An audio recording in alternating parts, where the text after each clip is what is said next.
Bodyguard जो हटा उससे रिजवान क्रांतिकारी खुश है, नाराज है? चूंकि डुमरी विधानसभा में ज़्यादा मेरा जाना आना होता है, लेकिन कल जाऊंगा तो कल पक्का आपको बताऊंगा कि क्या स्थिति है वहाँ की। घाटशिला उपचुनाव में एंट्री लेकर के जो है उसको त्रिकोणीय बना दिया है। रिजवान क्रांतिकारी कहाँ तक इत्तेफाक है? कई जिलों के जिला अध्यक्ष बदले गए, तो क्या ऐसे में रिजवान क्रांतिकारी को ये खटक रहा बोल रहे हैं कि देगी आपसे वापस, उल्टा ले रही है पार्टी? जो बॉडीगार्ड मिला था वो भी चला गया, अब लोग मजा ले रहा है, सोशल मीडिया पे बोल रहा है कि झारखंड में घाटशिला उपचुनाव को लेकर के जो है सरगर्मी तेज हो गई है। आज आपने देखा कि बीजेपी और जेएमएम दोनों ने अपने अपने उम्मीदवारी की घोषणा कर दिया है। हमारे साथ इस वक्त बातचीत करने के लिए रिजवान क्रांतिकारी हैं। रिजवान क्रांतिकारी झारखंड मुक्ति मोर्चा के नेता हैं। अल्पसंख्यक में जो है एक तरह से कहें झारखंड में अल्पसंख्यकों के नेता के रूप में इनको लोग रिकॉग्नाइज करते हैं, लेकिन कहीं ना कहीं एक तरफ यह भी चर्चा है कि रिजवान क्रांतिकारी अभी है कहां, रिजवान क्रांतिकारी का क्या प्रोफाइल है। रिजवान क्रांतिकारी जब जेल के में थे और अब तक रिजवान क्रांतिकारी कितने ऊपर गए हैं, कितने नीचे आए हैं, इस तरह की बहुत सारी चर्चा है। पहले ये बताइए क्रांतिकारी साहब, कैसे हैं आप? ठीक है, सब बढ़िया, सब आप लोगों की दुआ। आज तो बड़ा मतलब आज का दिन बड़ा ये रहा, महत्वपूर्ण रहा कि दोनों पार्टियों की तरफ से उम्मीदवार की घोषणा कर दी गई है। एक तरफ सोमेश सोरेन और एक तरफ बाबूलाल सोरेन। किसका पलड़ा ज़्यादा भारी है? जाहिर सी बात है, हमारी सीट थी, है और रहेगी हमेशा। बोल तो रहा है कि कांटे का टक्कर है इस बार, एकदम लग रहा है कि इस बार पूरा दमखम दिखाया जा रहा है बीजेपी की तरफ से।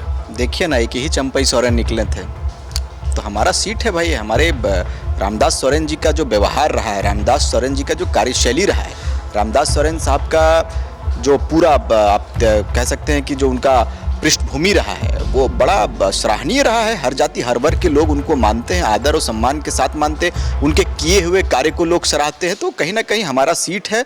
झारखंड मुक्ति मोर्चा विजय का झंडा कल भी वहाँ फहराया था, आज भी फहराएगा और बिल्कुल वो हमारी सीट है।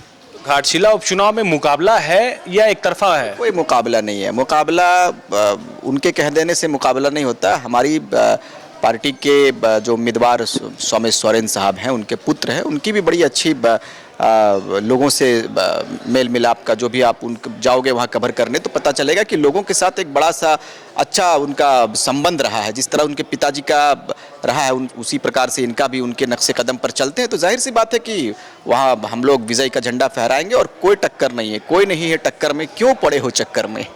वो जीत का शहरा पहन चुका है, बस हम लोग लगेंगे मैदान में, हम लोग भी आएंगे और बिल्कुल तैयारी है। चुनाव पर हम आगे चर्चा करेंगे आपसे और बाकी चीज़ों पर बातचीत करेंगे। पहले हम रिजवान क्रांतिकारी पर बात करते हैं।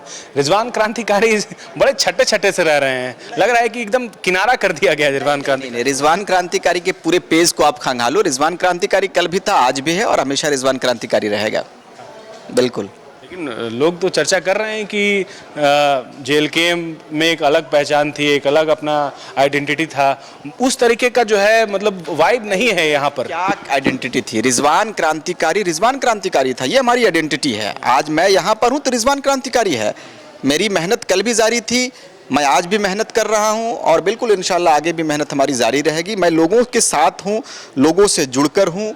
दिन प्रतिदिन यदि आप हमारे पेज को देखोगे, हमारे जो सोशल साइट लोग चलाते हैं, हमारे जो लड़के चलाते हैं, हमारे जो चलाते हैं, उन पे पता चलेगा आपको कि भाई हमारा प्रतिदिन का हर एक दिन हमारा एक कार्यक्रम रहता है।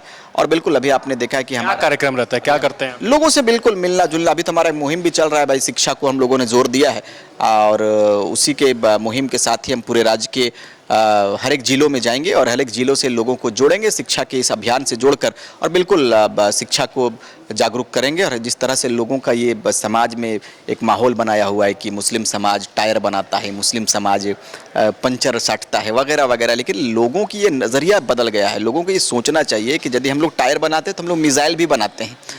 अगर कोई बच्चा टायर का पंचर सीता है तो वो देश का राष्ट्रपति तक का भी सफ़र करता है। लेकिन ये लोगों की धारणाएं हो सकती हैं, लेकिन हमारा जो मेहनत है, हम अपनी मेहनत को कर रहे हैं। समाज में दिए को जला चुके हैं, द्वीप जल चुका है, चिंगारी को लेकर हम लोग बिल्कुल आगे। लेकिन लोग ये बोल रहे हैं कि जो सम्मान मिलना चाहिए था रिजवान क्रांतिकारी को झारखंड मुक्ति मोर्चा में, वो सम्मान नहीं मिला। इतना बड़ा त्याग, वो भी गांडे विधानसभा सीट में कुर्बानी, फिर मतलब अब क्या है? लोग बोल रहे हैं कि क्या मिला, क्या पोजीशन? बिल्कुल सम्मान मिला है। त्याग देने का क्या फायदा हुआ?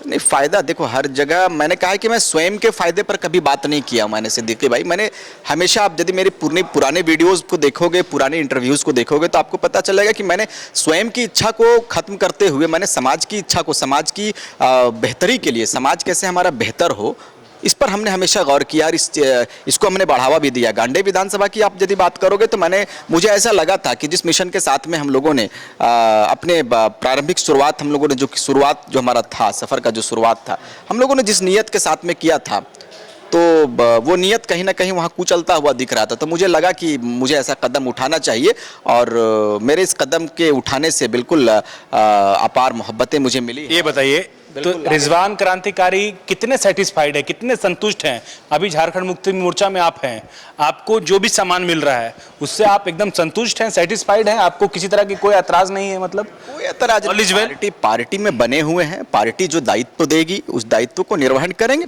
दी तो नहीं ना अब तक रिजवान जी, 1 साल होने वाला है। नहीं, ठीक है, मिलेगी। कब देगी? अब बिल्कुल इंतजार की घड़ी है और इंतजार करेंगे और बिल्कुल पद के लिए क्रांतिकारी इस उम्मीद में है कि कुछ ना कुछ मिलेगा। उम्मीद पर मैं नहीं हूं, मैं अपने कार्य पर विश्वास रखता हूं। मुझे मिले ना मिले डजंट मैटर। मैंने कहा है कि रिजवान क्रांतिकारी एक विचारधारा के साथ चलता है पूरे प्रदेश में। मैं हर एक गांव में जा रहा हूं, शिक्षा को लेकर जाऊंगा, फिर किसी मुद्दे को लेकर जाऊंगा। मेरा सफर जारी है। पार्टी को ऐसा लगेगा कि रिजवान क्रांतिकारी के कंधों के ऊपर कुछ बड़ी जिम्मेदारी को दिया जा सकता है, रिजवान क्रांतिकारी को लाया जा सकता है, रिजवान क्रांतिकारी को कुछ ऐसा दायित्व दे जिस दायित्व को बेहतर रूप से वो लेकर चले। पार्टी जिम्मेदारी देगी, बिल्कुल बखूबी निभाएंगे। आप बोल रहे हैं कि देगी, आपसे उल्टा ले रही है पार्टी। जो बॉडीगार्ड मिला था वो भी चला गया। अब लोग मजा ले रहा है, सोशल मीडिया पे बोल रहा है कि फर्जी क्रांतिकारी आप बन रहे थे, बॉडीगार्ड मिला वो भी चल गया। नहीं, लोगों की धारणा अलग हो सकती है। हमारा विचार वही था, आज भी है और कल भी रहेगा। लोगों की टिप्पणियों पर मैं गौर नहीं करता हूं। लोग आज मुझे कुछ कहेंगे, कल कुछ और कहेंगे, परसों कुछ और कहेंगे। लोगों का काम है कहना। आज आपको भला कहेंगे, कल बुरा कहेंगे, फिर परसों बुरा कहेंगे, नरसों अच्छा कहेंगे। बॉडीगार्ड, एक मिनट, मेरा सवाल ले लीजिए। बॉडीगार्ड जो हटा उससे रिजवान क्रांतिकारी खुश है, नाराज है? क्या दिक्कत नहीं, कोई दिक्कत नहीं। ठीक है, जो फैसला लिया सही था। निर्णय मैंने कहा था कि सरकार को ऐसा लगा कि रिजवान को देना चाहिए, अंगरक्षक प्रदान करना। चुनाव का माहौल था, चुनाव के बाद से प्रतिक्रियाएं कुछ ऐसा होगा। सरकार है, गवर्नमेंट है, उनको लगा होगा ऐसा कि रिजवान क्रांतिकारी को प्रोवाइड कराना चाहिए, अंगरक्षण देना चाहिए। दिया, फिर लगेगा अंगरक्षण। तब क्यों लगा था और अब क्यों ये लगा? ये अब सरकार का सोच पर तो मैं काबिज नहीं हूँ। सरकार की सोच हो सकती है कुछ हो। कल आपको लगेगा, उनको लगेगा कि भाई सिद्दीकी साहब को देना चाहिए, देगा। आपने ऐतराज नहीं किया? आप ये इच्छा जताएंगे कि मैं जनप्रतिनिधि जैसा काम कर रहा हूं, मुझे जान का खतरा है, या फिर सेफ्टी को लेकर ऐसा महसूस होगा, जब वैसा लगेगा तो अवश्य हम अपनी सरकार से बात करेंगे, मुख्यमंत्री से बात करेंगे। खुश हैं आप? आपके बॉडीगार्ड हट गए? अभी ये इसमें खुशी की और नाराजगी की सिद्दीकी भाई कोई बात नहीं है। मैं आया था तब भी खुश, मैं नॉर्मल जिस तरह चलता था मैं चलता हूं और चलता रहूंगा। बॉडीगार्ड, अगर सरकार मुझे ऐसा महसूस होगा कि मुझे अंगरक्षक की आवश्यकता है, अंगरक्षक की जरूरत है, बिल्कुल हम मांग करेंगे। मुझे जब लगेगा तो मैं मांग करूंगा। लेकिन आपको तो बिना बोले हटा लिया गया आपसे अंगरक्षक। ये शीर्ष नेतृत्व का है, अब उन लोगों का क्या सोच है। अब आगे अगर बेहतर होगा तो फिर प्रदान किया जाएगा। चलिए, रिजवान क्रांतिकारी को क्या एक्सपेक्टेशन है, क्या चाह रहे हैं? मतलब पॉजिटिवली वो क्या सोच रहे हैं कि उनको क्या पद मिले, या फिर क्या उनको पार्टी तरफ से दायित्व मिले जो और खुल करके रिजवान क्रांतिकारी लोगों के बीच जा सके? बिल्कुल, दायित्व देना उनका काम है। काम कहा जाता है कि अपॉर्चुनिटी देने के बाद लोग और जो है बढ़िया करते हैं। बिल्कुल, अगर पार्टी देती है दायित्व प्रदेश का, चूंकि मैंने हमेशा प्रदेश का इच्छा जाहिर किया है कि भाई अगर मुझे दायित्व दिया जाए तो मुझे प्रदेश की जिम्मेदारी दी जाए। बिल्कुल, प्रदेश की जिम्मेदारी के साथ में मैं पूरे प्रदेश में चलता हूँ। ये सारे लोग जानते हैं कि रिजवान क्रांतिकारी प्रदेश लेवल में जाता है, हर जिले में जाता है। गढ़वा, पलामू, चारों तरफ, छतरपुर हो या फिर लोहरदगा हो, जामताड़ा हो, दुमका हो, सारठ हो, या फिर संथाल परगने की बात। अभी जेएमएम की तरफ से जो है कई जिलों के जिला अध्यक्ष बदले गए, तो क्या ऐसे में रिजवान क्रांतिकारी को ये खटक रहा था, या कहीं ना कहीं इस बात का जरूर खलीज था कि काश एक मौका मिल जाता हमको भी? नहीं, मैंने कहा है सिद्दीकी भाई, मैंने हमेशा कहा है महोदय कि मैं अपने इच्छा के अनुकूल कार्य नहीं करता। लोगों की यदि कोई डिमांड रहता है, जैसे अभी मैं शिक्षा, लोगों की ये डिमांड नहीं थी कि आपको एटलीस्ट जिला का कुछ? नहीं, लोगों ने कहा कि आप प्रदेश का हो, आप प्रदेश में रहो। अच्छा। ये लोगों की भी इच्छाएं थी। मैंने ग्राउंड पर जाकर इस बात की चर्चा की थी कि मुझे कहाँ रहना चाहिए, क्योंकि मैंने स्वयं की इच्छा को मारा है। अगर स्वयं की इच्छा मेरी रहती, अगर स्वयं की मैं खुद अपने दिल का सुनता, तो मैं कहीं ना कहीं कुछ अलग करता। घाटशिला पर आते हैं, घाटशिला में अब चर्चा ये हो रही है कि ये मुकाबला एक तरफा नहीं है बल्कि त्रिकोणीय है।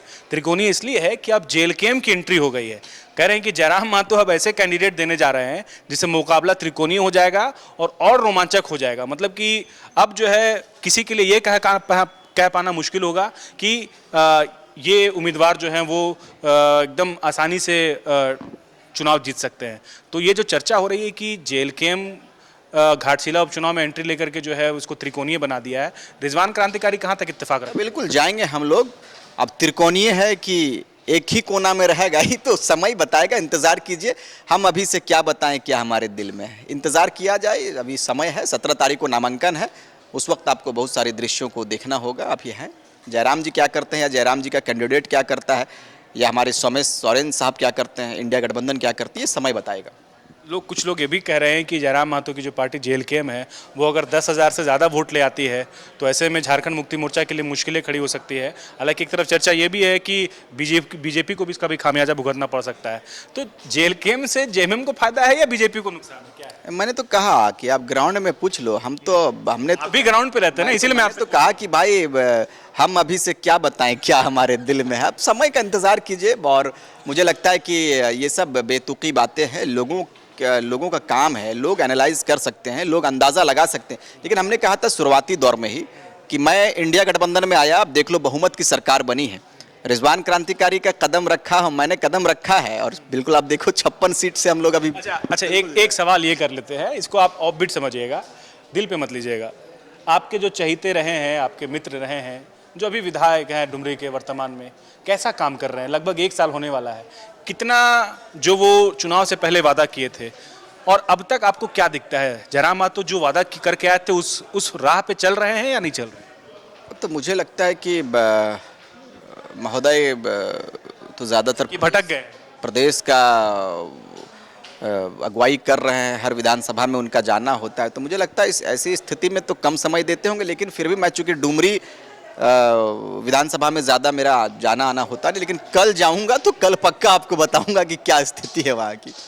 अच्छा एक सवाल ये भी ले लेते हैं आपसे, जो मौजूदा महागठबंधन और तारीफ करके अपने आप को गौरवान्वित महसूस कर रहे हैं, आपको क्या लगता है? आप अल्पसंख्यक समुदाय से आते हैं, अल्पसंख्यक समुदाय से आते हैं, अल्पसंख्यकों के लिए महागठबंधन की सरकार वाकई ईमानदारी से काम कर रही है? आप जिस तरीके से जो मसले अटके हुए हैं, आपको लगता है कि सरकार ईमानदारी से अपना निर्वहन? बिल्कुल, हमने कहा था कि हेमंत सोरेन जी बड़ा सूझबूझ रखते हैं। हेमंत सोरेन जी अब वो हेमंत सोरेन जी नहीं है। हेमंत सोरेन जी ये 2025 के हेमंत सोरेन हैं और बिल्कुल राज्य के 3.25 करोड़ जनमानस ने, राज्य के माओं ने, राज्य के बहनों ने और राज्य के युवाओं ने बेहतर आशीर्वाद दिया है हेमंत सोरेन जी को। और हेमंत सोरेन जी एक बेहतर लीडर भी है और सारे समुदाय को साथ लेकर चलते हैं। ठीक है, किंतु परंतु ये राजनीति है और ये सफ़र है, इसमें किंतु परंतु होता है। लेकिन मुझे उम्मीद नहीं बल्कि पूर्ण विश्वास है कि आदरणीय इस राज्य के यशस्वी मुख्यमंत्री बड़े भाई हेमंत सोरेन जी बेहतर लीडरशिप के साथ में काम नहीं कर रहे हैं ना रिजवान जी, काम नहीं कर रहे हैं। मॉब लिंचिंग कानून जो है, जिसे सबसे ज़्यादा उम्मीद थी, चुनाव से पहले भी और चुनाव के बाद भी ये कहा गया कि मॉब लिंचिंग कानून जो है वो धरातल पर उतरेगा, लेकिन अब तो उस पर बात भी नहीं हो रही है। तो कहाँ काम कर रहे हैं अल्पसंख्यकों के लिए? ऐसे कई मुद्दे हैं, आलिम फाजिल की डिग्री को लेकर के आप लोग उस तरीके से मुद्दा नहीं बना पा रहे हैं। तो अल्पसंख्यकों के साथ तो वही छल हो रहा है, वही वोट बैंक की राजनीति हो रही है।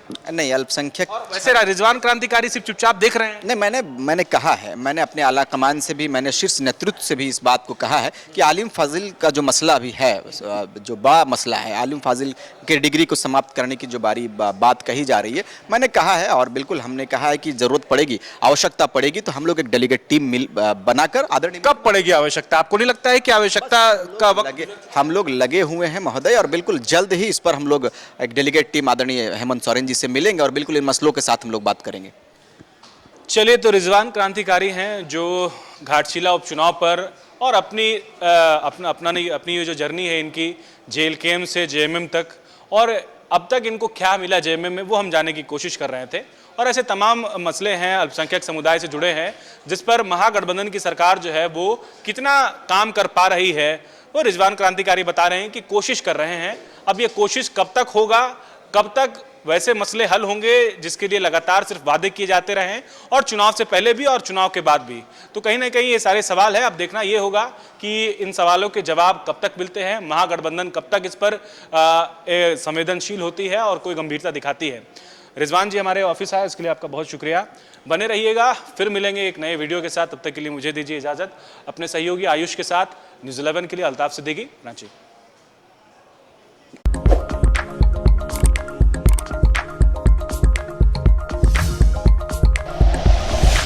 Like and share videos, subscribe करें हमारा चैनल और प्रेस करें बेल आइकॉन। न्यूज़ 11 भारत, सच है तो दिखेगा।